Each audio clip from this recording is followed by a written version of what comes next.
Welcome to the Human Capital Innovations Podcast. We're your source for personal, professional, and organizational growth and development, where we share original research, explore industry trends, and interview executives and thought leaders from across the globe. We hope you join us often for practitioner-oriented content around all things related to leadership, HR, talent management, organizational development, and change management. Maximize your personal and organizational potential with Human Capital Innovations Podcast.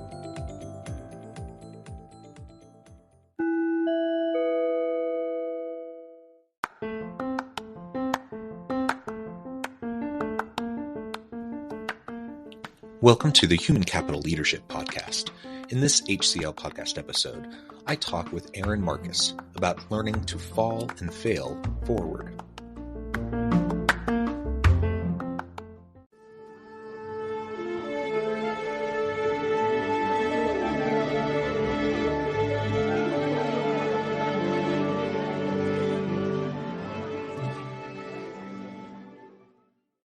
Erin Marcus, welcome to the conversation today. Thank you so much, John. I'm excited to be here. It is a pleasure to be with you. You're joining us from the Chicago area. I'm south of Salt Lake City in Utah. Today, we're going to be talking about learning to fall and fail forward, iterative learning, experimental, design-based thinking as we go about how we do the work in our teams and our organizations, but even in our homes and our communities. And Erin, you have a tremendous background and expertise in this area. I'm thrilled to have a chance to talk with you. As we get started, I wanted to share Erin's background with everyone.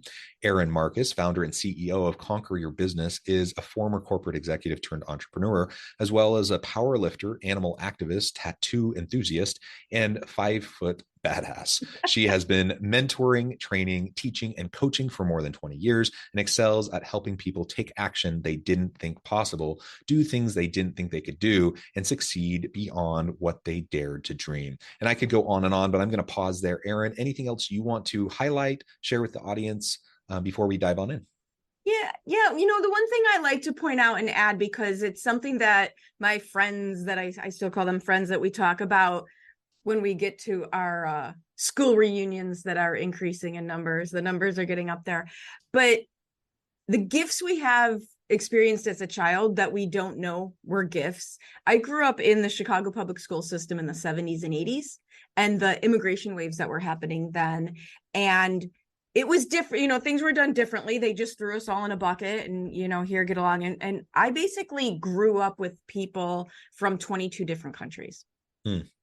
And you learn how to communicate with everybody, even though nobody speaks the same languages, because you're kids and all you want to do is just play with each other. Right. So you figure it out. And that whole concept of being able to communicate with intent, being able to meet people where they are, wherever they are. And the odd gift that nobody having any money was, because they're right. Like I say that because if you watch the high school dramas of the 80s and afterwards the 90s, and even now, I'm sure it's all about clicks. And when nobody has anything, you don't really have that, right? There's no clicks because nobody had anything. And the amazing gift that was when we now get back together as adults and talk about how that served us so well in our careers. And what an anomaly it was, especially then. Yeah, that's fantastic. And I love kind of that diversity background that you have.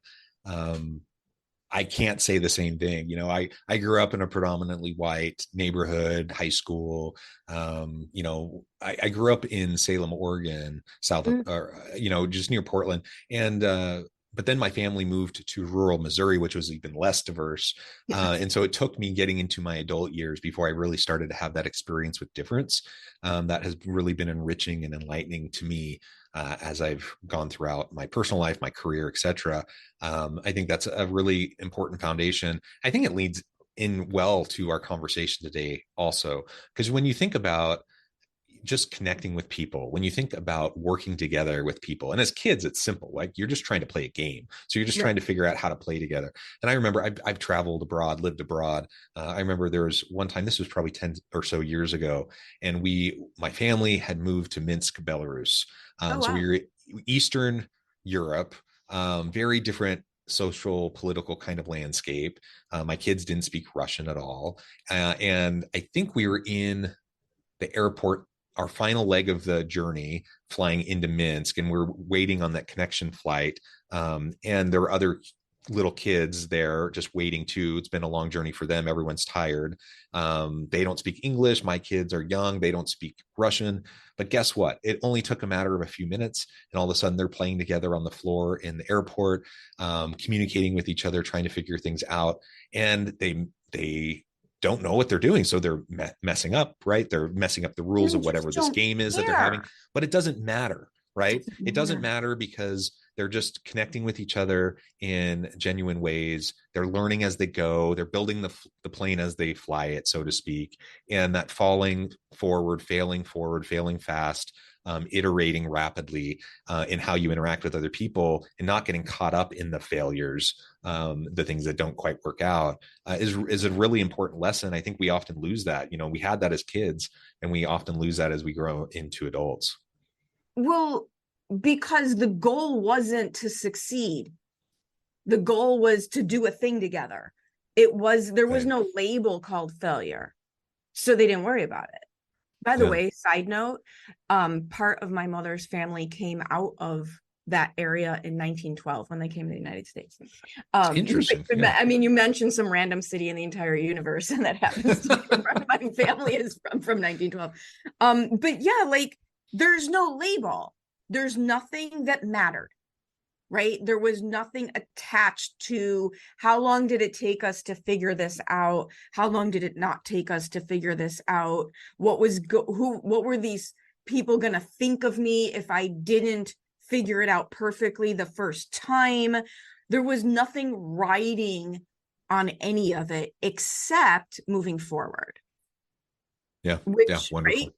Which is what allows the children, again, and they sound like they were younger. We were in high school in that same situation. Like, my high school, granted, it was Chicago public schools. So in accordance with Chicago public schools, my algebra class was being taught by a geography substitute teacher, which tells you a lot about my education in that I came out of there with. But I sat in the back with Assad. I don't remember his last name. He was from Syria. He spoke no English, but he could draw really well. So I spent my algebra class with Assad drawing pictures, me saying what they were in English. And that was the way we passed the time, because he didn't understand the teacher and I didn't care about the teacher. Right? So it worked out perfectly. But there was no, and I understand, like, here's the thing. I understand in business, you got to make money, because if you don't make money, you go out of business. And I completely understand that. And the way that our public companies have it even worse, right? Because they're being judged by their quarterly results. Yeah. So they're only allowing for short-term thinking. But if your organization, if you as a leader, if you don't have some aspect of your environment that allows people to fail forward, they will immediately stagnate out of fear. Like, it's really that simple. Yeah, it is. And well, so let's talk a little bit. How do we recapture that? What we had as little kids, even in high school, you get into your adult years, and I don't know if it's just the socialization. It's how society wants to churn out, people who do a certain thing, and you go to university and hopefully you have an exploratory period and self-discovery, et cetera. But then you go into your career and it's like, okay, now we need to, it's all very goal oriented. There's nothing wrong with goal orientation. There's nothing wrong with purpose driven you need it efforts. You need all of that. But to your point, if we fail to see how failure, quote unquote, is learning, and how as we try things, it gets us closer to where we want to be, and we punish, quote unquote, failure, as happens in many teams and many organizations, when we find ourselves in that kind of an environment, it's not psychologically safe. People don't feel safe or encouraged even to try new things. And it really causes stagnation. It just causes people out of sometimes fear, sometimes it turns into apathy, that people just don't want to go out on a limb, right? So to Right. speak, because they're afraid of having their head chopped off, for doing something Exactly. slightly wrong, because something that may be a huge win for the team, for the organization 6 months from now, in the short term, in the next month or two, looks like a failure. And because of that short-term orientation that you were describing, because that's so prevalent in so many companies, it just means that you end up going for the low-hanging fruit all the time, trying to figure out what's going to make you look good right now, as opposed to what's going to be the sustainable approach, what's going to help you drive long-term growth, long-term development of your people, yourself, your people, your team, the products and services that you provide. How do we get back to that mentality we had as kids? Well, it's part of leadership, and I think, unfortunately, as I get older, I'm turning more into a conspiracy theorist. Like, never, never. But now that I've been old enough, long enough to see big picture for a while now, part of me, the downside of what I want to say is the cat's out of the bag. Cancel culture, like the cat's out of the bag. The anonymity of the keyboard. There is so much volume, and I mean that by quantity and sound, voice level, against everything that happens, that it's very, very hard to recapture that. That being said, within an organization, I think you're absolutely able to do it. Part of it is I don't know that you can run your entire department as a free-for-all, right? Like, it has to be mitigated to some extent. Where do you take your risk, right? So that there's a certain percentage of what you're doing that is risk adverse, and a certain percentage of what you're doing that is risk allowant. As my friend, can I just insert there? That's why we call it falling forward, failing fast, right? That or as you're my not... boyfriend says, my boyfriend likes to say, you figured out how to fail faster. When do we learn how to fail cheaper? Right? But it's got to be built into it. Yeah. Because we're not saying go out and do whatever you want, Right. At any expense, any cost. Right. But no, it's like iterative learning. Iterative learning is experiential, and it's experimental. And if you iterate rapidly, then the cost is low, because you haven't staked everything on this one big decision point, right? But and I think that's what companies have a hard time with. The larger the company, the less flexible they are. So they cannot maneuver out of a mistake, because the sunk costs into it right are just right. You throw good money after bad, because the sunk costs are just annihilating. But I think you can do that with departments. I look back now and I understand. I can completely see the reason I was at my last corporate job as long as I was one, I was allowed to be that entrepreneur within this corporation, but also they were phenomenal at, like you said, nobody got beat over the head for making a mistake. Yeah. And can you have that environment? But it's going to be very hard for a leader to have that environment within their team if the leadership ahead of them doesn't have it. Mm-hmm. Can you be strong enough? Can you be confident enough? And I guess part of it is, can you be confident enough that you know that your place is out there? Like, if you really, really want to embrace this concept, the right company is out there for you. Yeah. And I think that's the other piece of it, is people think they have no choices. They have to behave that way in order to keep their job. Okay, well, but you can also go find a job that is a better fit for you, because as many companies as there are out there that are so risk adverse that it's, just demoralizing. There are also companies that want you to fail forward and will support you. And absolutely. I also think that's why the small business world, that's where the small business world comes into play. Certainly. And I mean, that's what entrepreneurship is, right? I mean, it better be. Otherwise, the chances you're going to be sticking around for a while are very, very You will slim. make your brain will explode Yeah. before you get a chance.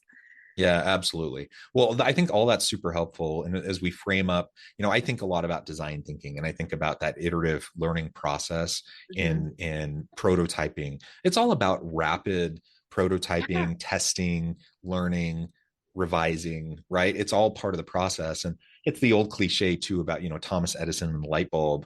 Yes. I don't remember exactly how it goes, but something like, you failed 1,000 times. No, I learned 1,000 ways not to build a light bulb. We've all heard those types of sayings over and over and over again, but it gets really hard where now you're in an organization, maybe you're a team lead, and you want to look good to your boss, and you don't want, you're maybe feeling vulnerable, and you don't want to show weakness, and you don't want to you don't want to lean into any failure because you want to be seen as competent, and all of these things swirling around each other and the expectations that you have. It just leads to you oftentimes feeling like you got to succeed. It often leads to leaders, regardless of whatever good intentions they have, putting the screws to their people because they're feeling the pressure from above, and they pass it along to their team. And then all of a sudden you create this environment where I don't think most people sitting back and looking at this would say, yeah, I want an environment that's not psychologically safe, where innovation is stifled, where nobody feels safe to try new things. Nobody's going to say that. Yet we see that happen again and again and again in organizations because of the way the systems are set up, because of the way the expectations are pushed down. How do we disrupt that? How do we shift the system, and in some cases maybe tear down the system, redesign the system, create the policies, practices, and procedures that can cultivate the type of culture that's going to actually create the environment for falling forward, failing fast, etc. The number one thing is open communication. If you have a conversation about all of the things you just talked about, then the way that I put it when I teach sales in small businesses and for entrepreneurs, don't ignore the elephant in the room, ride the elephant. Ride the elephant, like just call it out. I think a lot of, because I absolutely agree with you. I don't think most people set out to create risk adverse, narrowly defined environments. I've always been of the mind that if I am open and honest with the people that I'm talking to, this is what I'm thinking, this is what I'm worried about, this is what I think can happen, this is what I think also might happen, and then just allow for the dialogue, you're not going to, I can tell, what do I do? Well, I'll tell you what not to do. You're not going to think your way out of this. These are situations that you can't just think your way out of. You have to act your way out of. Yeah. And truthfully,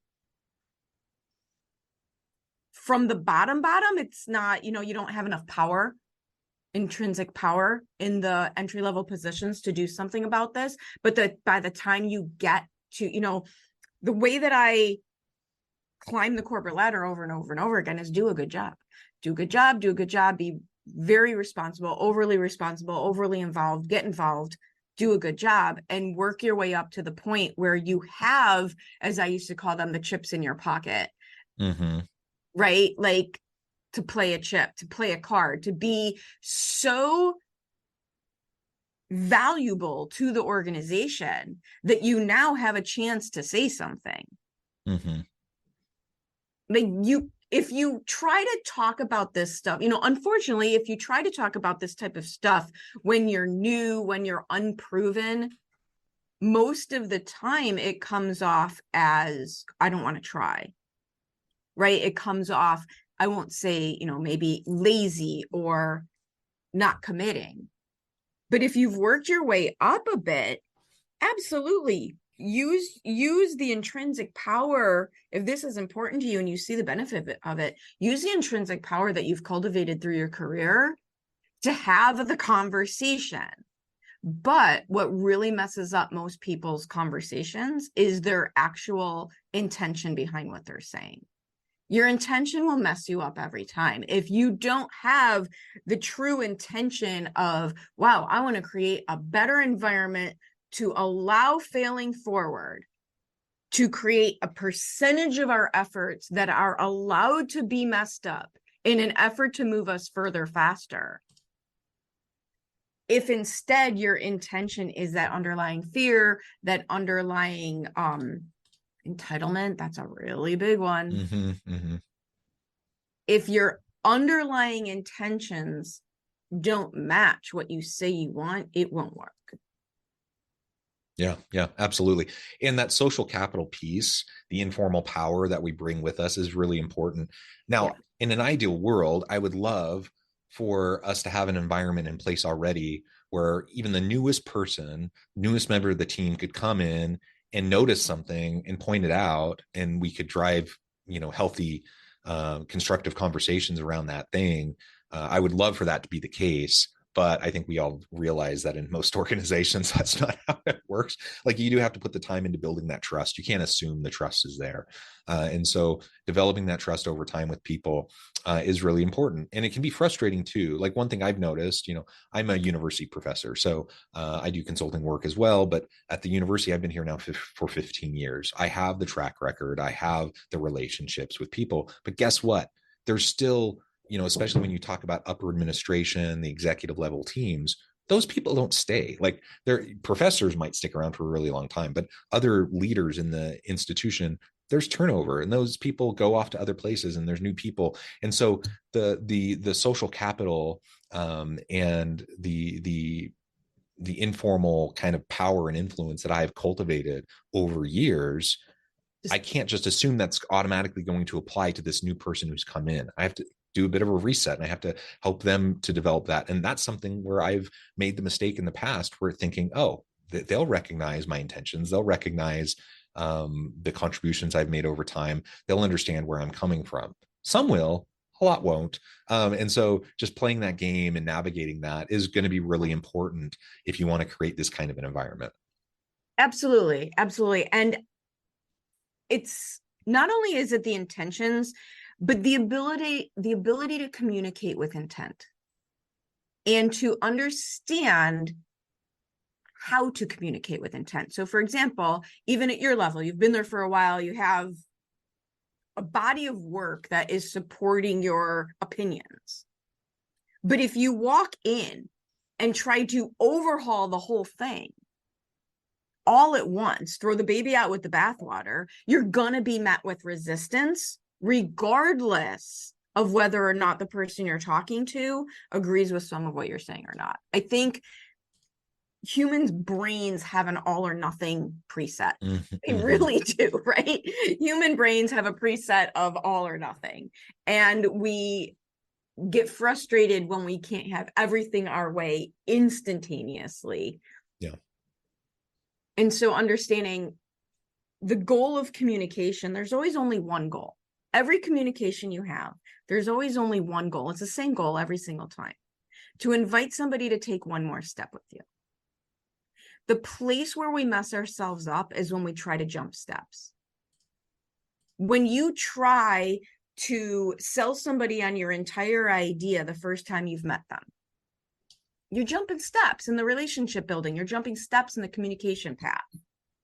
That will mess up the outcome that you're trying to achieve.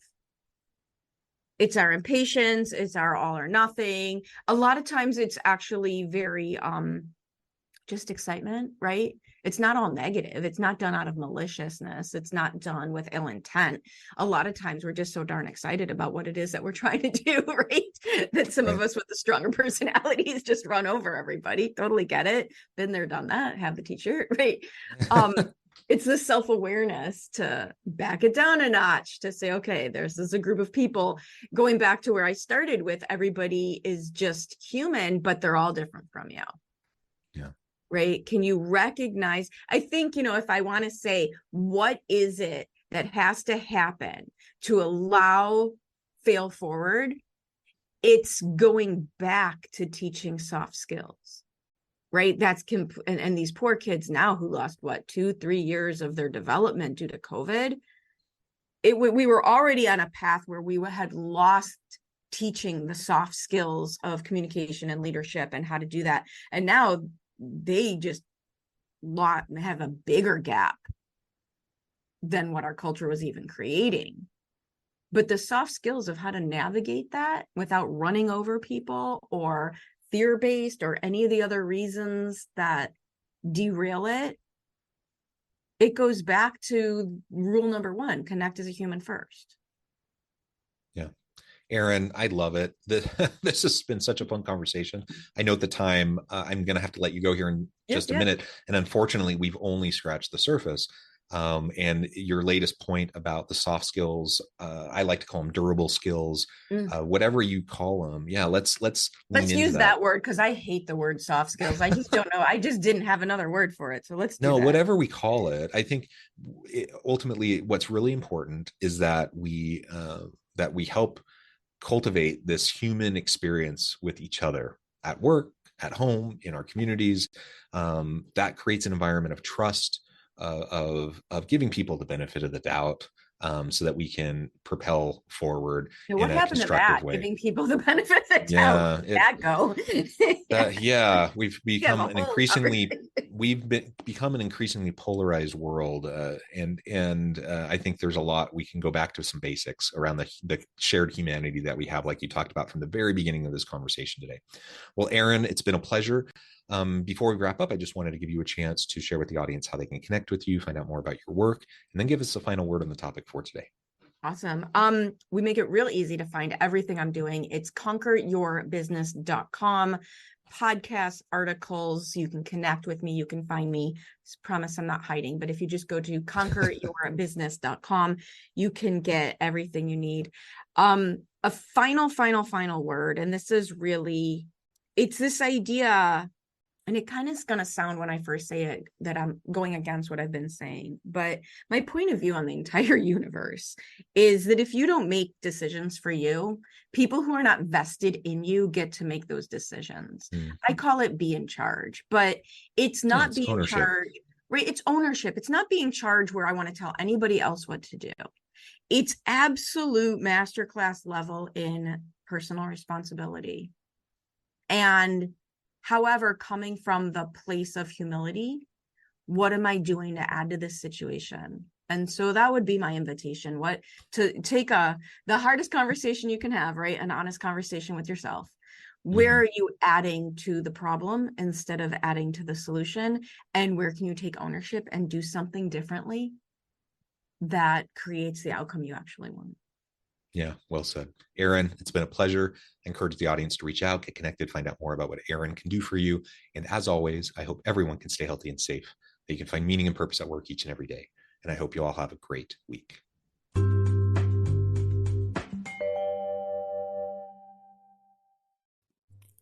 Thanks again for joining us for this episode of the Human Capital Innovations Podcast.